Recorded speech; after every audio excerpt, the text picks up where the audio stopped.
Hi mga ka-Insu! For today's video, in-invite tayo ng isa nating netizens here sa Piazza Villaverde, Nueva Vizcaya, Purok, Linglinga. Yes! Today is February 17, 2026 at ngayon ang kanilang grand opening.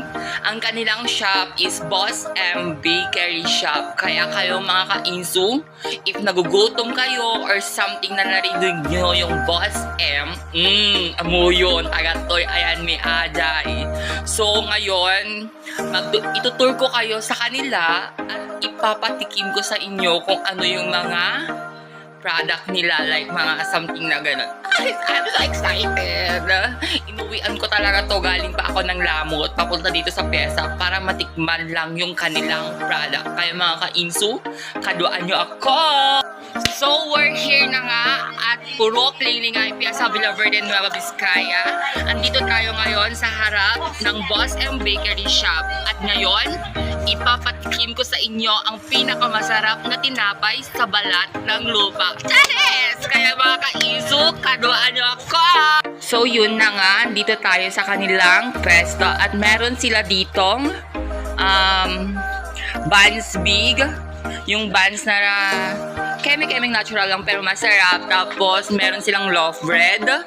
Andito yung kanilang pan de coco, pinaputok, ay pizza roll, ay pizza bread, hopia, yan. Paubos na siya kasi masarap daw. Pero titikman natin later. Torta bread, eto siya, torta bread. Choco roll. Anong tawag dito ate? Spanish bread, hotdog bread, at eto yung donut Bavarian, ensaymada, at another hopia ulit, then choco bread. Yan mga ka-Insu. Or choco donut. Sorry naman ate. Charis. Yan o mga ka-Insu. So titikman natin later yan, ha? So yun na nga, we're here na nga dito sa pinaggagawa nila ng mga tinapay. And of course, itutur kayo ng very light. Ito yung kanilang pinag-i-slice na, anong tawag dito? Loaf bread. Yeah. Pag inonto, brrrr, maingay talaga siya.